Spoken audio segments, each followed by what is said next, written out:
Bonjour, bonjour, bonjour, bonsoir, bonsoir à tout le monde. C'est un plaisir pour moi, vous le savez, d'être avec vous chaque semaine. La semaine dernière, c'était Nous pour nous tendre en créole. Et cette semaine, c'est Haïti dans tous ses états, donc la version française de cette rubrique que vous aimez, que vous êtes de plus en plus nombreux et nombreuses à aimer chaque semaine. Mon nom c'est Arnaud Bolière, je suis docteur en économie, analyste politique et auteur notamment de Haïti changer d'air, paru chez l'Harmattan il n'y a pas si longtemps que ça. Aujourd'hui, nous allons parler de l'opposition haïtienne. Oh là là là là là. Je sais. Il y en a parmi vous qui sont en train de se dire de quelle opposition il parle, est-ce qu'il y a une opposition en Haïti, etc., etc. Bon, vous savez, la politique en général, c'est un jeu d'acteurs. Je dirais encore plus en Haïti d'ailleurs. Ou de comédiens même. D'ailleurs, c'est Graham Greene qui a écrit Les Comédiens, donc en ce qui concerne Haïti, il y a bien longtemps de cela. Et on voit tous les jours comment les choses se passent, donc parfois il vaut mieux en rire, sinon on pleurerait matin, midi et soir, tellement la situation est vraiment pathétique. Il n'empêche, la politique, c'est un jeu d'acteurs. Quand je dis ça, je pense à une situation où, effectivement, on doit s'engager, ou on s'engage, dans une compétition politique, compétition électorale, certains diraient une compétition démocratique, pour arriver au pouvoir et mettre en place son projet, son programme, en vue de changer les choses. Voilà. Pour faire simple, c'est comme ça qu'on peut le voir. Mais chez nous, les acteurs, ce sont des acteurs nationaux, des acteurs internationaux. Ailleurs, ça existe, dans les pays du Sud notamment. On a vu, vous me diriez, dans les pays occidentaux aussi, comme en Europe, avec la Grèce, on a vu. Et même en France, certains disent, par exemple, avec l'Union européenne, qui impose des choses à la France. Mais quand même, quand on voit, par exemple, ce qui se passe en Afrique, on voit qu'il y a justement des pays qui, comme le Ghana, essayent de sortir justement de l'emprise de l'international. Et c'est très intéressant à observer.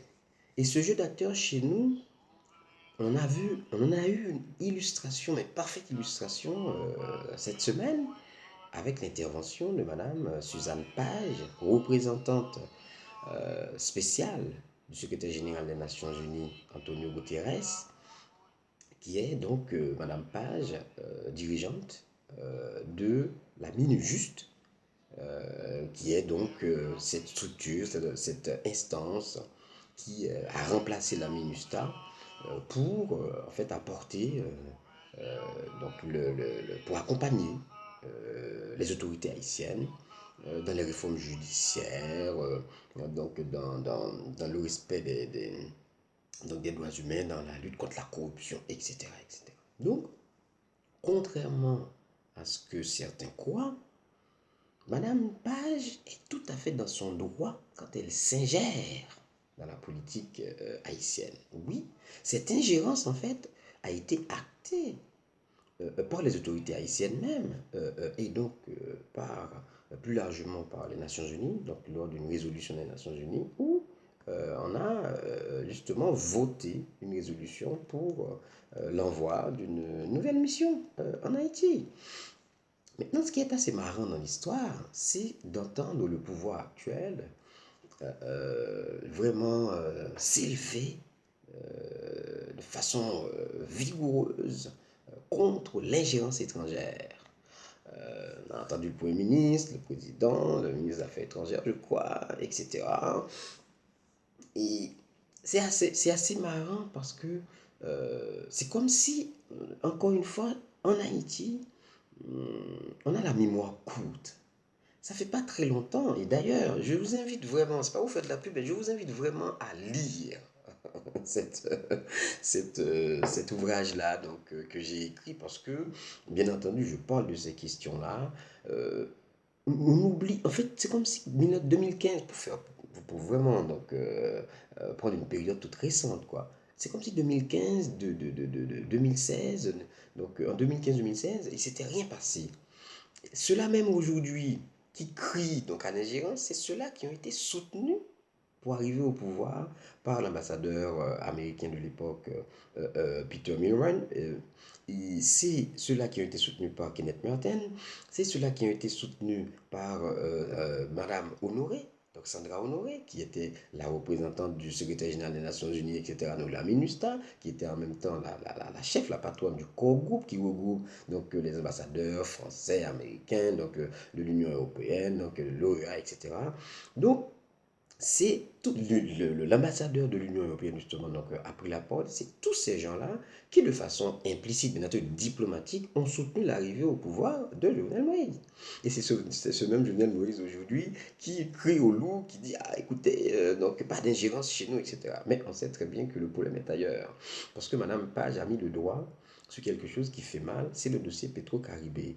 Et elle a salué la détermination, la volonté des citoyens haïtiens, de la société civile, justement pour faire aboutir donc ce dossier donc en justice.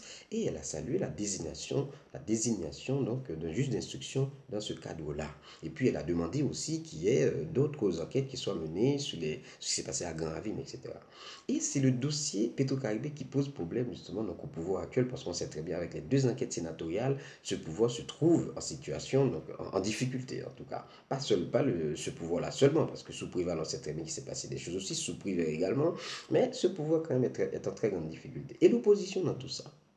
Et l'opposition dans tout ça. Et c'est là où le problème se pose. L'opposition haïtienne est quasi absente. L'opposition haïtienne est aux abonnés absents, est en très grande difficulté, en très mauvaise posture, dispersée, divisée. Eh bien, elle ne parle pas d'une même voix. Et donc, du coup, elle se trouve en difficulté pour faire face, justement, en fait, pour prendre sa place, toute sa place, pour profiter même, politiquement parlant, de la situation, pour avancer ses pions et peut-être pour proposer une alternative, donc, par rapport à ce qui se passe actuellement donc, dans le pays. Et je me pose la question de savoir comment cette opposition pourrait faire pour vraiment arriver à exister et peut-être arriver au pouvoir pour changer les choses dans le pays. Et moi, je pense que contrairement à ce qui se dit, ce qui s'est passé en 2015 était pas mal du tout dans ce regroupement donc G20 ensuite G8 pour justement arriver à faire face au pouvoir PHTK on va dire qui arrivait en force avec Jovenel Moïse. Mais malheureusement donc, avec les égos des uns et des autres, ça a explosé.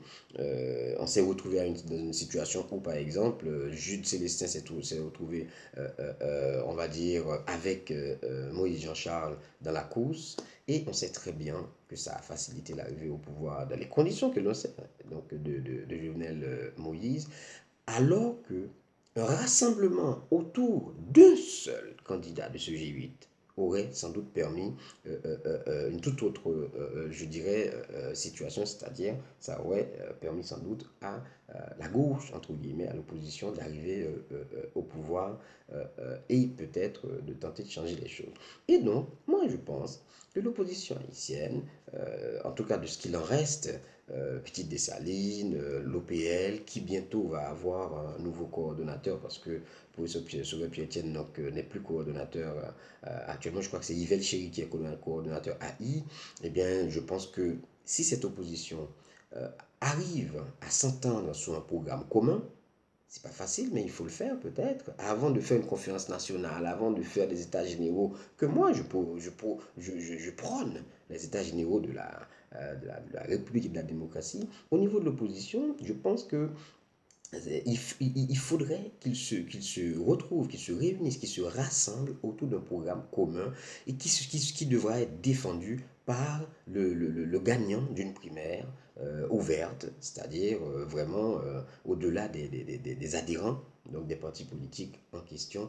Tous les Haïtiens, toutes les Haïtiennes qui souhaitent participer à cette primaire-là devraient pouvoir le faire et désigner de façon démocratique un représentant ou une représentante de l'opposition haïtienne pour faire face à ce pouvoir qui de toute façon va présenter donc un candidat ou en tout cas l'un de ses alliés, ou peut-être quelqu'un qui sortira comme ça du chapeau, on ne sait jamais, qui va arriver, qui aura peut-être le soutien de l'international et de la bourgeoisie haïtienne, etc. Donc peut-être que l'opposition haïtienne ferait mieux, c'est pas peut-être, l'opposition haïtienne ferait mieux tout court de travailler sérieusement à un programme commun, parce qu'il y a quand même, ils peuvent se retrouver. Ils peuvent se retrouver sur certaines valeurs, ils peuvent se retrouver sur l'objectif qui est de changer vraiment profondément les choses par rapport à ce qui s'est passé depuis une dizaine d'années notamment. Eh bien, je pense que c'est ça qu'il faudrait faire et à travers cette primaire-là, trouver un candidat ou une candidate qui pourrait porter ce programme commun. Et je suis quasiment certain qu'avec une telle stratégie, ben, il gagnerait. Donc, justement, les représentants, en tout cas l'opposition,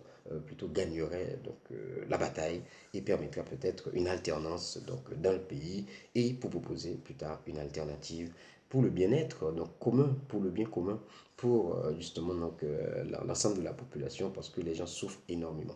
Merci beaucoup donc, de votre fidélité. C'était juste vraiment cette petite causerie là que je voulais faire avec vous sur l'opposition haïtienne. On y reviendra de toute façon, mais je trouvais que le contexte était assez intéressant pour questionner la position de l'opposition haïtienne actuellement, donc la situation de l'opposition haïtienne actuellement, à un moment où le pouvoir en place est en très grande difficulté, en tout cas, même si c'est passager, mais on sait très bien que politiquement parlant, il faut toujours profiter de la difficulté de l'adversaire pour avancer ses plans, pour essayer justement, donc, je dirais, de gagner des points et peut-être d'arriver aux responsabilités comme ça.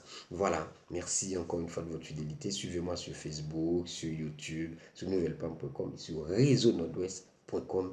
À très bientôt et merci tout particulièrement à tous ceux qui vraiment de plus en plus me suivent donc depuis quelques temps. Voilà, à très bientôt. Au revoir.